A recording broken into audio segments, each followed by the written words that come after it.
از شغلم از باشم. انا شغلم سر نخوشم. Ayhan, 6 sarikên xwe bi dirûtina perdeyan mezin kiriye. Ew û keça xwe Newroz li dikana xwe li nava sûka Keda Jinan a li ser şaredariya Peyasê bi hevrekarê xwe dikin û debara malê jî vî karî dikin.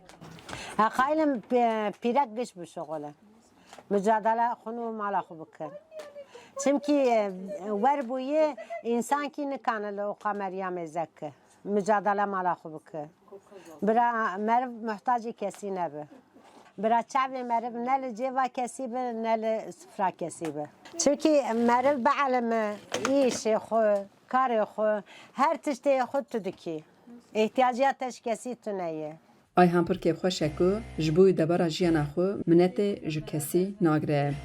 Di paca dikana Ayhan da dikana nezahet xuya dike ku ew jî debara xwe bi çêkirina nanê serê dike.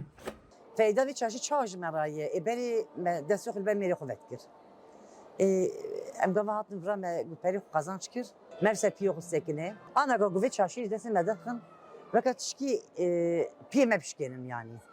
Her du jin jî beriya 4 salan li malê xwe vî karê kirine. Lê bi vekirina vê bazarê ji wan re derfet çêbûye. Niha çil û du dikanên vê bazarê bi dehan jin debara jiyana xwe bi destkariyê xwe dikin. Him nezahet him jî Ayhan dibêjin dema jin derfet bibînin ku bi keda xwe jiyana xwe ava bikin wê şaxê mineta wan ji kesî namîne û hewcê kesî nabin.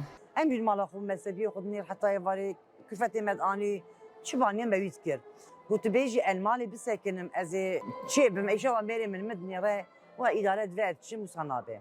Hettanî ku mev neçe neşxule mev ku hînê perê destê xwe neve dinyayê de mevî tiştê nizane. Li vê bazarê şaredarî ji bo jinên malê derfeta karê nû jî çê dike ku yek ji wan destkariya nexşên bi têla sîme. Mamoste Helîme di nav 5 mehan da 20 jinan perwerde kiriye ku bi xêra vê hunerê wê dikaribin li mala xwe debera xwe bikin. Dibên xweşe ji bo çawa bêjim yani hem mutlu dibin hem psikolojik hem bedensel mesela tên li vir dibê ji me re pir baş e. Ez jî midî pir sanatke xweş e min jî xweş ez bielmim. Ez jî hatim ez jî elmîm. Tu wextê çê dikî tu nizanî zaman çawa derê. Yani psikiyatrî tu derîya te îşter xeber de tu xeber dî tu rehet bî. Wextê çê dikî tu dibê qey psikologa psikiyatrî qarşî te. O derece rehet e o derece xweş e. Jinên Sûkê ji bo heştê adarê roja jinên ketkarên cîhanê şahiyeka biçûk jî çêkirin. Ku hevşaredara Peyasê berivan Sincar jî beşdar bû. Gelo li navçeya Peyasa Amedê çi polîtikayên şaredariyê çêbe. Em sezde mijdarê de bir yer ekstendi bunun. Hatta salek sertundiya jinan erişkirina jinan ne kampanyek dest bekir. Em dixwazin mesela heşta derece gorevî hundirê vî kampanyada ser hişmendiye mêran rexistin bu yunan jinan gerek em xebata xwe xurtir bikin em bigîjin tevahî jiyanê de jinan. Şahî û govend û pêşengeha destkariyan ji bo jinên vê bazarê bû moral. Heciyan Farqîn, Dengê Amerîka, Amed.